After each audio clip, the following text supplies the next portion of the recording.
صباح الفل. ندردش مع بعض شويه كده على الفطار. انا قلت افطر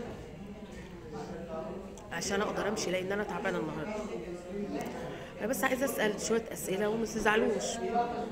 واي حد كده بيقول الحقيقه لازم يتجرح، واي حد واضح وشفاف لازم يتجرح. انما لو نافقنا وطبلنا زي ما انتوا بتقولوا نبقى حلوين ومحبوبين. السؤال الاولاني اللي عايزه اطرحه على الناس كلها، هو احنا ليه ما بنعرفش نقف في طابور؟ يعني احنا الشعب الوحيد اللي ما بيلتزمش الدور ولا بيعرف يقف في طابور. صعب علينا قوي ان احنا نلتزم باي نظام ونلتزم باي قانون حتى لو دور في طابور. طب هو ليه شوارعنا مش نظيفه وبيوتنا نظيفه؟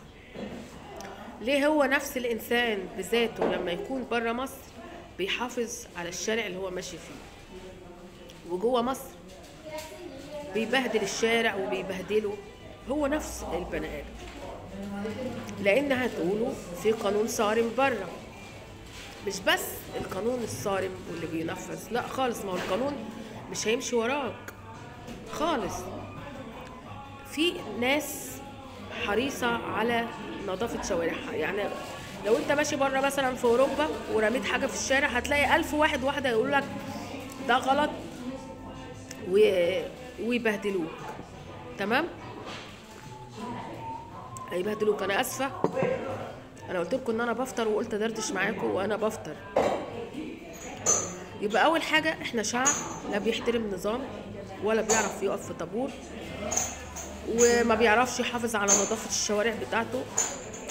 شعب ما بيحبش الخير لنفسه. يعني نادر قوي لما تلاقي حد يحب الخير، مواطن يحب الخير للمواطن التاني نهائي. المواطن لو بنى تلاقي فيه ولعه في المواطن التاني. المواطن ده لو اشترى كيلو لحمه تلاقي المواطن التاني عايز يولع فيه هو واسرته. فطبيعي ده يبقى حالنا. ده ناس ما بتحبش الخير لبعض.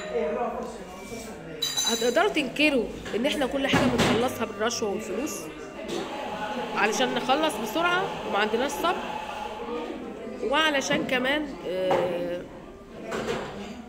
ناخد حق غيرنا. فانا معاكم ان في ازمه غلاء وان الحكومه اثرت على ازمه الغلاء، وهنعمل فيديو عن الكلام ده واقتراحات لحل الازمه. بس طبعا الاقتراحات دي عايزه دراسه وعايزه بحث، فاحنا شغالين فيها. انا شغاله بطولي، يعني انا ببحث لوحدي، وطبعا وقتي كله مش ملكي. انا عندي اسره وعندي اطفال، فوقتي كله مش ملكي. فانا عايزه بس اوريكم الفيديو بتاع الشيخ محمد راتب اللي بيقول ايه. ما في شيء يؤكد لك ان الله ينتظرك كأن تعقد صلحا مع الله، كأن تتوب الى الله، وعندئذ ترى من الله ما لا يصدق من دعم وتأييد وإلهام وحكمة. فالأمر بيدنا، وبالتعبير المعاصر الكرة في ملعبنا، وإن تعودوا نعود. إن الله لا يغير ما بقوم حتى يغيروا ما بأنفسهم. بل إن هذه الآية على إيجازها لها معنى مزدوج. إن كنت في ضيق، إن كنت في أزمة، إن كنت في بلاء، إن الله لا يغير ما بك حتى تغير ما بنفسك. أن تنعقد التوبة، أن ينعقد الصلح مع الله. وإن كنت في بحبوحة وفي قوة وفي منعة، إن الله لا يغير ما بقوم حتى يغيروا ما بأنفسهم.